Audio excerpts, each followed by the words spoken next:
En ce début du mois de janvier 2022, j'ai décidé d'aller randonner dans le Val d'Oise, à environ 1 heure de Paris. J'ai pris le RERC et je suis descendue à son terminus, Pontoise.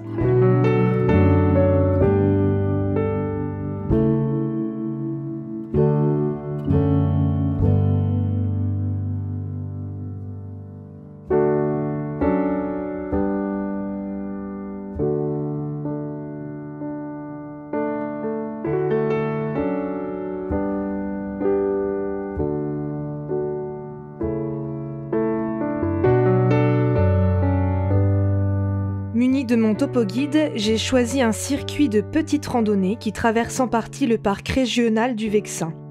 Ce parc recouvre 2 départements, le Val d'Oise et les Yvelines, et se caractérise par son plateau calcaire aux espaces bien dégagés et agricoles. Mais là, plutôt qu'un beau panorama, c'est le brouillard qui m'a accueilli.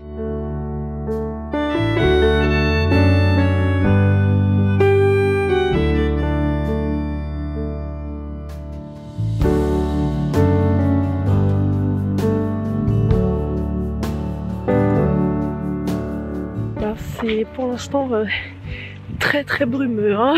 Et en plus c'est que des chemins en lisière de forêt avec des champs labourés dont la terre est retournée. La brume est sans cesse levée, normalement en début d'après-midi.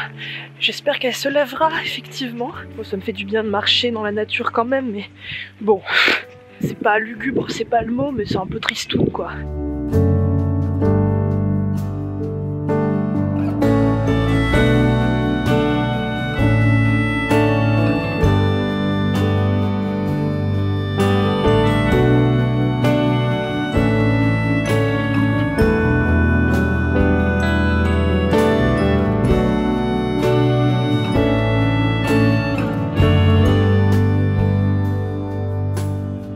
Voilà, arrivé dans le village de Livlier qui est à peu près à la moitié du parcours, et je fais une pause sous le porche de l'église Saint-Fiacre. On dit un porche, je sais pas. Et je me mets à l'abri du vent et un peu du froid parce que pour l'instant la brume ne s'est pas du tout levée. Je sais pas à partir de quelle heure elle est sans cesse levée. J'espère quand même que j'aurai droit à un petit peu de soleil pour la fin de ma randonnée. Bon, donc c'est un circuit qui fait une 20aine de kilomètres, non 20 tout pile d'ailleurs, qui s'appelle, et c'est pour ça que j'ai eu envie de le choisir, Sur les traces des pèlerins, je crois, sur les pas des pèlerins, sur les traces des pèlerins, dans le topo guide que je vous ai montré tout à l'heure. Et donc c'est 5 heures de marche à peu près, et là je dois être à la moitié je pense. J'ai perdu un gant, j'ai froid à la main qui tient le micro, je vais alterner, voilà. Bon, pour l'instant c'est un peu dur de dire ce que j'en pense parce que la météo est vraiment... Après ça peut avoir un charme la brume, hein, je dis pas, je sais pas, j'attends de voir. Déjà je vais faire ma pause déjeuner, peut-être que le soleil va pointer le bout de son nez. En tout cas, je suis bien contente de pouvoir me mettre un petit peu à l'abri, m'asseoir tranquille, prendre le temps de manger, de réfléchir. On verra bien à la fin si j'ai le droit du soleil ou pas. Allez, je vais manger, j'ai faim.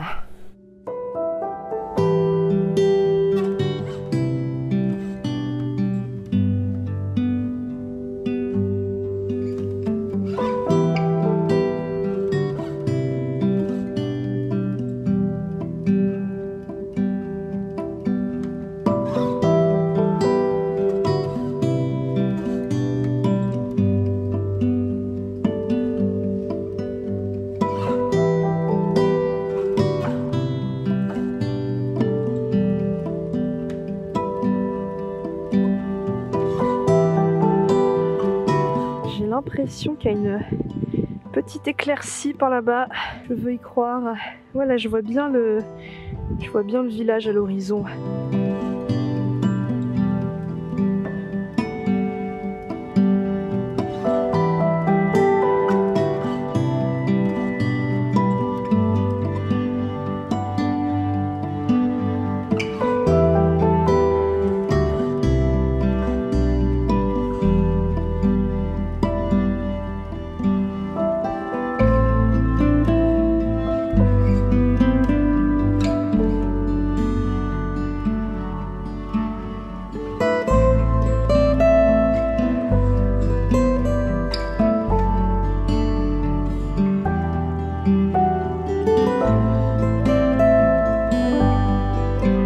Henry, comme beaucoup de villages du Vexin, est composé de maisons en pierre calcaire, caractéristiques de la région.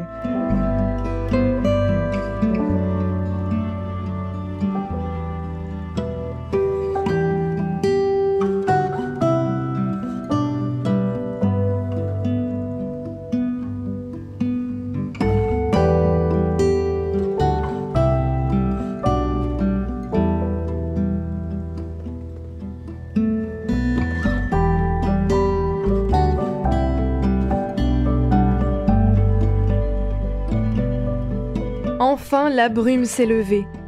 Le soleil est venu réchauffer ma peau et mes mains comme une récompense. Je termine mon chemin sous une météo plus clémente, avec cette fois-ci une vue dégagée sur les coteaux.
Le circuit fait une boucle et se termine à Pontoise, qui en 2006 a obtenu le label Ville d'art et d'histoire.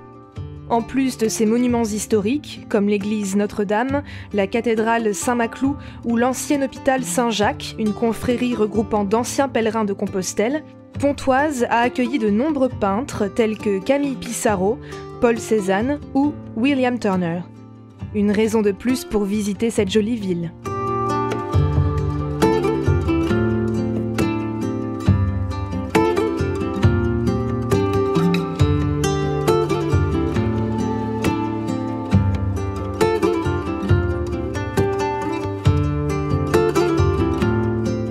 J'en profite pour filmer là avant de retourner en ville et d'avoir potentiellement du passage et des gens qui vont me regarder pendant que je filme et me mettre un peu mal à l'aise. Je suis pas encore détachée du regard des autres quand je filme. J'y suis de plus en plus, mais pas encore tout à fait. Donc là, il y a personne. Je peux parler librement en haussant un peu la voix. Alors, pour moi, l'expérience de ce circuit s'est grandement améliorée quand le brouillard a fini par se lever et que le soleil est arrivé. Ça, c'est quand même plus sympa, ça rend toute expérience plus sympa de mon point de vue. Je pense que le circuit est particulièrement agréable au printemps, en été, en début d'automne, quand il fait beau, quand il y a plein de couleurs, quand les champs ne sont pas encore complètement moissonnés, la terre retournée. Même si en hiver, le brouillard, ça a son charme aussi, la brume, il y a quelque chose d'un petit peu mystérieux, une aura un peu mystérieuse, comme si du coton se déposait sur le paysage et étouffait un peu les sons. C'est particulier, moi, c'est une atmosphère que j'aime bien, mais c'était un peu dommage parce que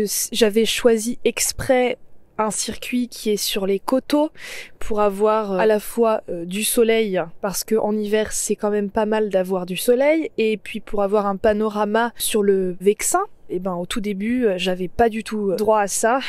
Comme vous l'avez vu dans les images, c'était quand même brouillard à fond la caisse. J'avais super froid aux mains, surtout que pour rappel, j'ai perdu un gant en cours de route. Mais le soleil est apparu et là, ce que je pense de ce circuit, c'est une longueur qui me plaît bien. C'est vrai que pour mes randos découvertes, j'ai fait des randonnées, des circuits qui duraient plutôt en majorité 3 ou voire 4 heures, mais c'était plus rare, c'était entre 3 heures et 3 heures et demie. Là, c'est environ 5 heures de marche et j'aime bien. Parce que Il y a eu quelques fois, je me sentais un petit peu frustrée après seulement 3 heures de marche. J'avais envie de marcher un peu plus, là c'est une bonne durée, donc je recommande. Et puis voilà, je vais explorer un petit peu plus le Val d'Oise. J'avais déjà fait des randonnées dans le parc du Vexin, c'est très joli, j'avais pas filmé tout ça, donc là j'en profite. Expérience en partie sous la brume, mais c'est pas grave, ça fait partie de la randonnée aussi, c'est pas forcément toujours du soleil, toujours du beau temps, tout est beau, tout est gentil.